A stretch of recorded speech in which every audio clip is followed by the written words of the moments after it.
네, 안녕하세요. 방금 소개받은 KMI의 Nice to meet you. I am from KMI. My name is Jiun An.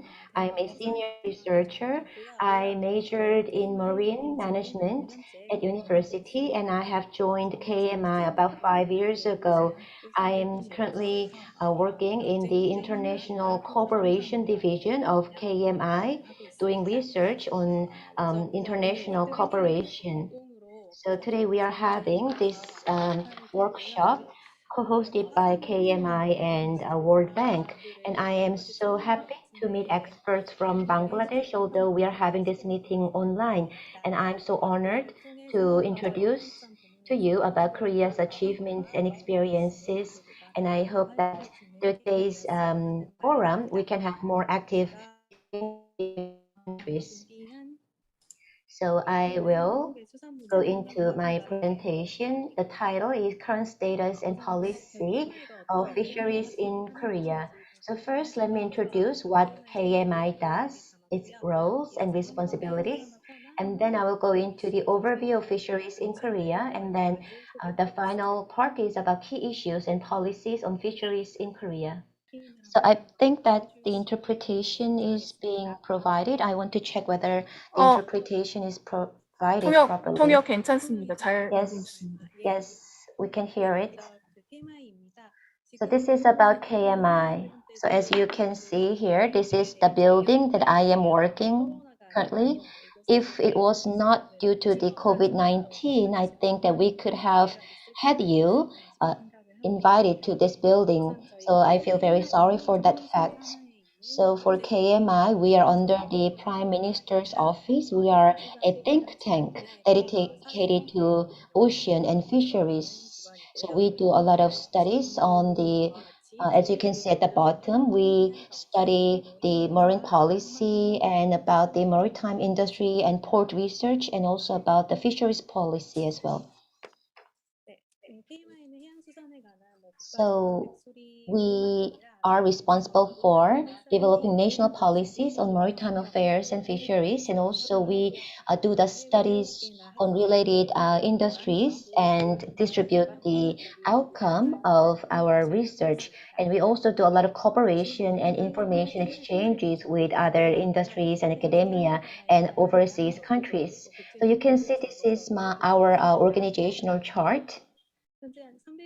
Currently, we have 300 staff, and in Korea, we have about 80 local institutions that have signed MOU with KMI, and we work together with Myanmar, Fiji, and other countries where we have our overseas offices, and we also have signed MOU with many foreign institutions, including a World Bank, and we have many international exchanges and cooperations. Moreover, we are holding regular forums held on ocean and maritime field so that experts of Korea and overseas can have continuous cooperation and exchanges.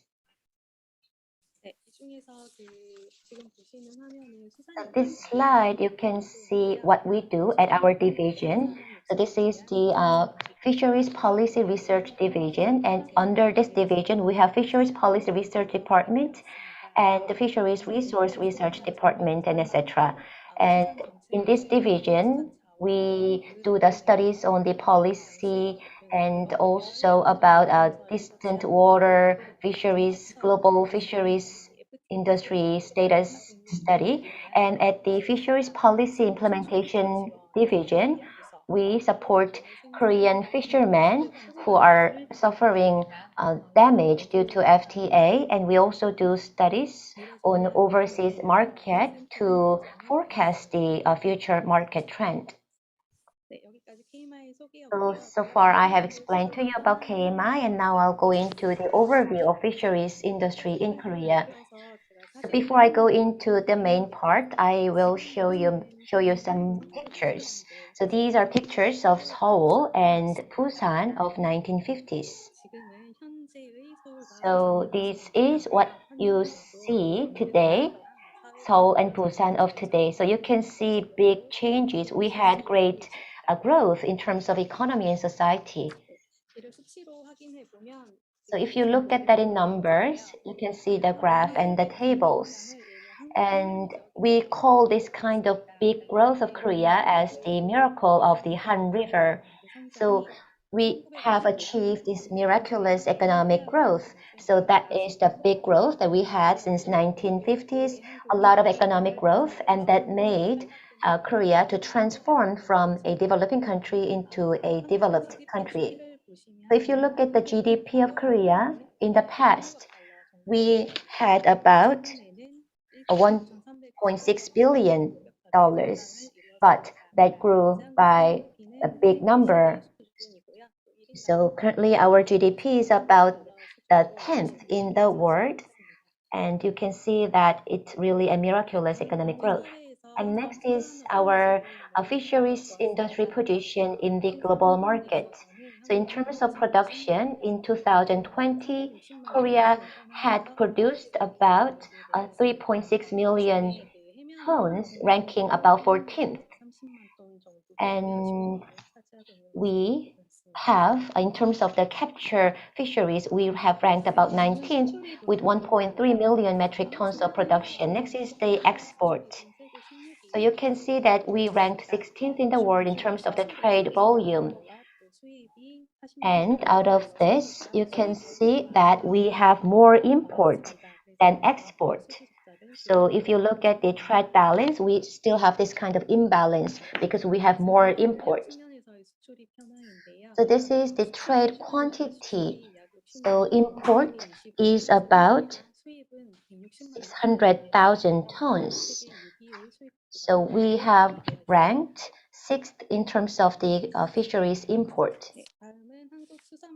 Next is the fisheries consumption. So in case of, as you all know, seafood is one of the major protein source. So as you can see on the right side, seafood consumption is taking up a lot of proportion for Korean protein source, and it's increasing steadily. And in case of Korea, we have been consuming seafood a lot from the past. So you can see that per capita consumption is about 55 kilograms per year. So in case of the OECD average, that is like 24 kilograms per capita. So Korea's per capita seafood consumption is much greater than OECD average. Next is about the fishing ground. In case of Korea, we are located in the Northwest Pacific, and about 27% of the world fish production and 55% of the world production is located in this Asian region. This is the surrounding maritime boundaries of Korea. So you can see that we are surrounded by many other countries. And in case of the western area, we have the mud flat, and there are a lot of rich fishing grounds where many fishermen can catch a lot of fish. However, still we are faced with many issues, like we are sharing boundaries with China and Japan, so the maritime waters is very complicated. And since the introduction of EEZ, some of the EEZs of different countries are overlapping, as you can see on the map. So Korea and many neighboring countries have signed the agreement on maritime and continuously revising the agreement. So based on that agreement, Korea and neighboring countries are performing their fisheries. So with the EEZ, Korea had the reduction in its fishing ground, and there are many illegal fishing happening in our EEZ by other neighboring countries. Next is about the deep water fishing ground, where Korea is getting a lot of production as well. So since 1980s, we started the deep sea fishing, and that also contributed to economic growth of Korea. Currently, about 250 Korean vessels are working in many deep sea waters. In case of Korea, we have 23 hubs in 22 overseas deep sea locations to support Korean deep sea vessels and to work with foreign fishing industries. Next is about Korean fisheries industry status. So as I mentioned already, Korea's consumption of fisheries is very high, but due to many issues that I have already mentioned, our production is continuously declining, and that is leading to the decrease in our self-sufficiency ratio. So to go into details, since in 2020, total production of fisheries marked 300 million, and in terms of values, that was $7.3 billion. And out of total, the majority is taken up by aquaculture. As you can see here, it's about 60% of the total production. In the past, Korea's capture production was taking up a lot of part, but you can see that from some time ago, the aquaculture production started to take the lead. As of 2020, marine capture is taking up about 25%, and that is in value about $3 million. Next is about Korean fishing vessels. So as you can see, in 1995, we had 500,000 cars, 500,000 vessels, but these days that dropped to about 40,000 vessels, and that was because Korean government introduced some measures to control the number of vessels for sustainable maritime fisheries. In case of the horsepower, in 1992, that marked about 40,000, but you can see that in recent years, if the horsepower has increased, so the number of vessels had decreased, but horsepower has increased. So that is how Korea had maintained its total fisheries production. And this is about Korea's maritime governance. For maritime policies that is governed by the Ministry of Oceans and Fisheries, and under the Ministry of Oceans and Fisheries, we have 3 offices and 3 bureaus, as you can see here, and I will go into details about the maritime policy.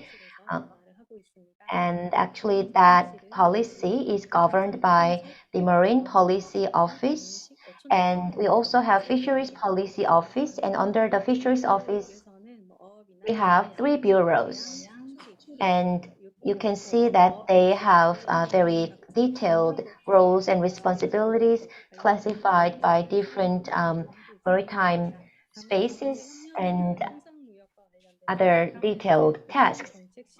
And in case of international cooperation, we have the International Cooperation Policy Bureau under the Marine Policy Office. For the policies of Ministry of Oceans and Fisheries, they are implemented under the leadership of various government agencies. And you can see here that we have NIFC and NFPQM, who are also the affiliate organizations of Ministry of Oceans and Fisheries. And we have the National Fisheries Management Service, and they have their offices in the East Sea, West Sea, and South Sea. And last year, they have set up their control center in the East Sea. So that they can have more control over illegal fisheries done by foreign fishers. And under the Ministry of Fisheries, we also have the National Federation of Fisheries Corporation, and they have the offices in different regions of Korea, and they support fishery workers. And this cooperative collects opinions from the field and deliver it to the related government agencies. Next is about key issues and policies on fisheries in Korea. Due to time constraint, I will not go into all the details, but just look at the overall trend or measures taken by the government to develop the fisheries villages and the fishing industry of Korea. And I believe that my presentation today will be like a background for you to understand other presentations made by other Korean speakers later today and tomorrow. First, this is about the development of Korean fisheries policies. So we had that developed since 1950s, and they had different goals and objectives. And before 1950s or 60s, we focused on the national economic growth and the development of the aquaculture. So that was like laying the foundation for the fisheries industry. And since 1970s and 80s, we focused on enhancing our fisheries capacity and laying the distribution channel. And we also laid the foundation for the fisheries market and distribution channel for various seafood categories. So you can see that since 1990s, we had the market stabilized to some degrees. So after that, we started to promote the aquaculture and consolidate different fisheries stock management. And one of the drivers for those changes was because we have had the EEZ signed with many neighboring countries and a fishing agreement signed with neighboring countries and WTO and Uruguay round agreements, making the fisheries industry to have fiercer competition. So we wanted to create a sustainable and more stable industry created for the fisheries of Korea. So that is why the government focused on aquaculture since 1990s. And since 2000, we started to modernize the industry and wanted to create more added value from the fisheries production. And during this time, a lot of FTAs were signed. So we had to open up the market. We entered many foreign markets. So those globalization happened, and we had to respond to the climate change and also to the new order for IUU fishing. So we had to set up new orders for the fishing industry, and they were reflected in our fishing policies. Next is about our policies to respond to various issues. So we had the diminishing fisheries resources and fishing grounds because in the past, during our intensive development period, we had many issues like overfishing and climate change. And due to those changes, we had to make changes to our policy as well. So since 1980s, we had dramatic diminish in the stock, the fish stock. So that is why we had to change our fisheries policies. From the fisheries management policy, you can see that we had different generations of government fisheries management policy. So before 1910, where we still had the Joseon dynasty, we had just free access to Korean waters. However, since we entered 1910, we had the government management on the Korean water, and we still have that kind of co-management and government management on our waters. And in the past, we just focused on consumption and production, but since 2010, we started to focus on the sustainability of marine resources. So we will continue to focus on sustainability of our maritime resources, and that will lead to our consumption-oriented management of the maritime. Next is the structure of Korea's fisheries management. We have core factors you can see here, the regulation, promotion, and others. So on the top, you see regulation in yellow, and in regulation, we have technical regulation, input control, and output control. In case of technical regulation, I understand that Bangladesh also has that kind of technical regulation. So there are regulations on the size of the fish and also the seasonal control, where if the fish is like hatching, then that kind of that species of fish would be prohibited from the catch. And in case of the input control, we are regulating the input factors for fisheries like license, gear, and vessels. And in case of the output control, we control the total amount of catch, the output that fishermen can catch. And all these regulations are implemented pursuant to the Korean laws and regulations on fisheries.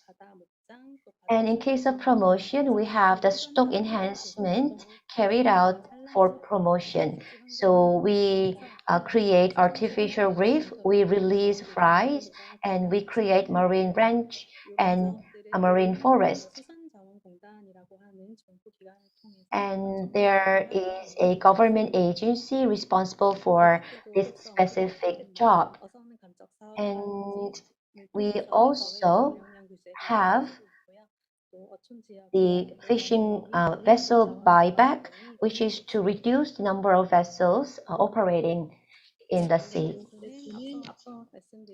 This graph shows you different regulations and controls implemented by the government.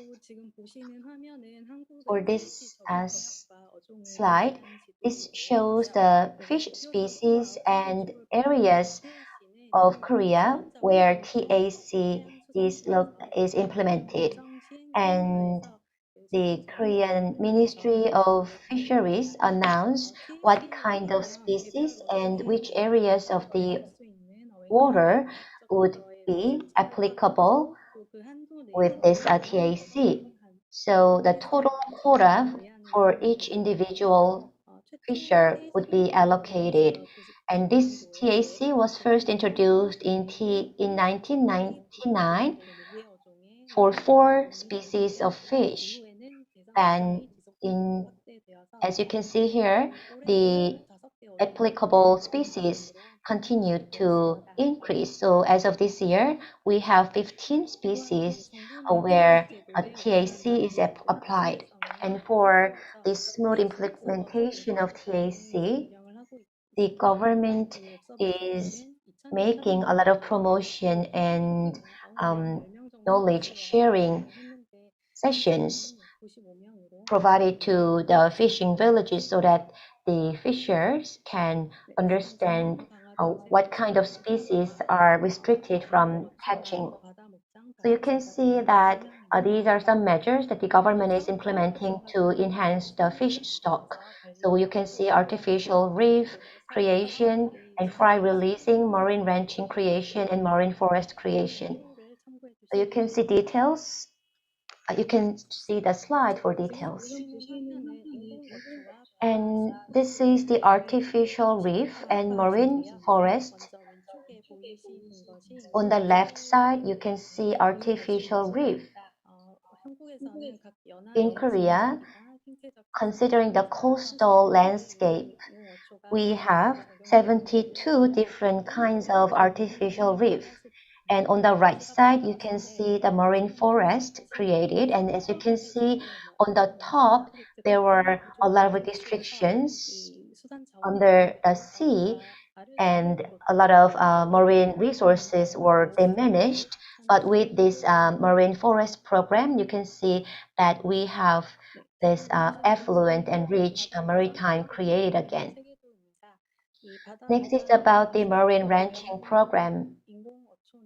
So we use the artificial reef and marine forest program incorporated together to have this marine ranching program.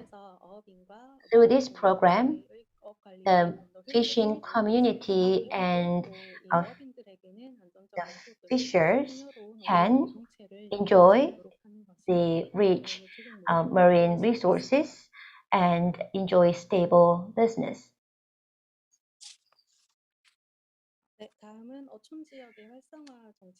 Next is Korean government policy for fishing community. So as you can see on the top of this slide, for fishing village, it includes the fishing ground, fishing port, and aquaculture village.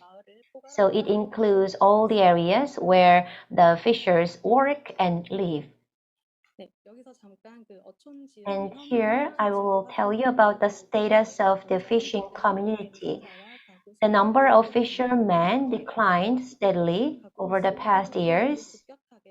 So you can see that there were drastic declines in both households and fishermen.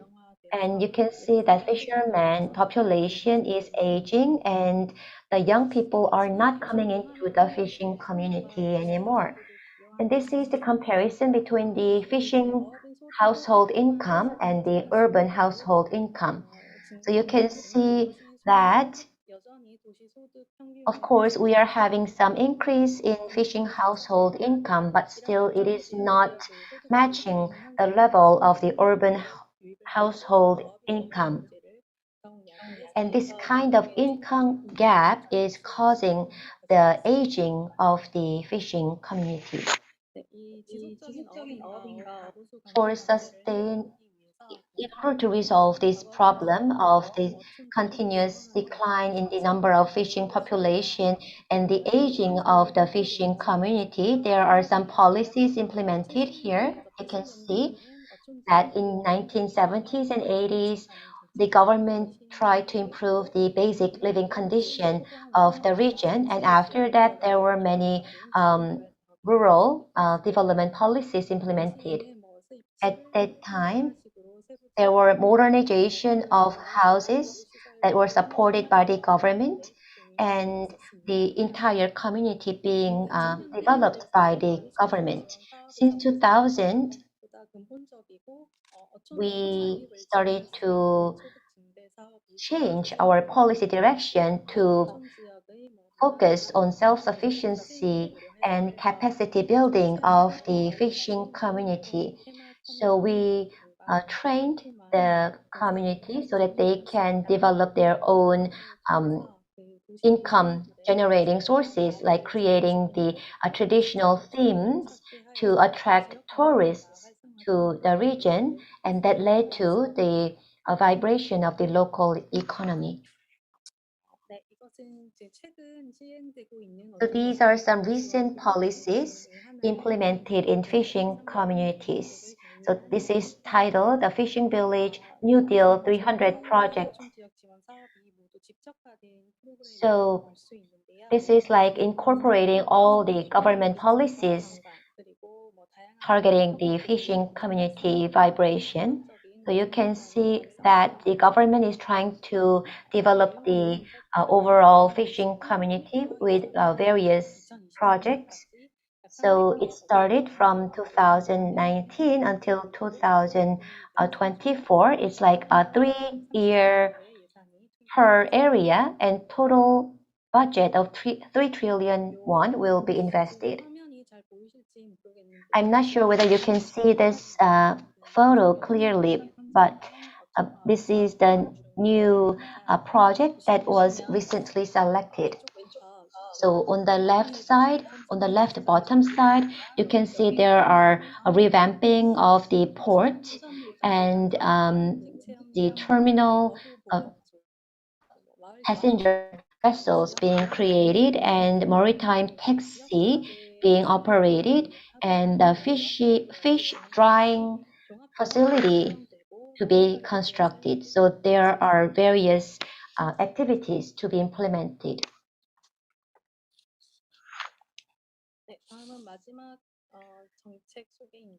Next is about our policies on seafood distribution and processing. In the past, the government focused on creation of market and creation of distribution channels. And then it evolved to include food safety and food industry concept. And based on those activities these days, we are trying to modernize the existing markets and distribution channels. As you can see at the bottom, these are the seafood distribution channels of Korea. I think that other countries have similar distribution channels. So the fishermen, they produce fish and they consign it to the consignment market and they go through the auction and bidding so that it can go to the wholesale market, and from the wholesale market it goes to the retail merchant and goes to the final consumer. For this slide, it shows the seafood distribution policies. So in 1970s, as you can see on the left side of the slide, there were these national seafood markets created by the government, and the seafood processing industries were created so that sufficient consumption and safe processing can happen for the seafood industry. Then since 2000, the government focused on creating the seafood industry complex and wanted to add values for the seafood products. So there were like clusters for seafood industry created, and the seafood export processing complex was also created since 2010.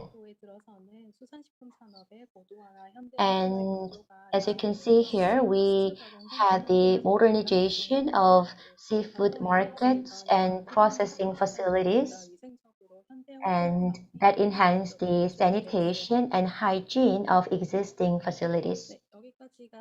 So this is the end of my presentation.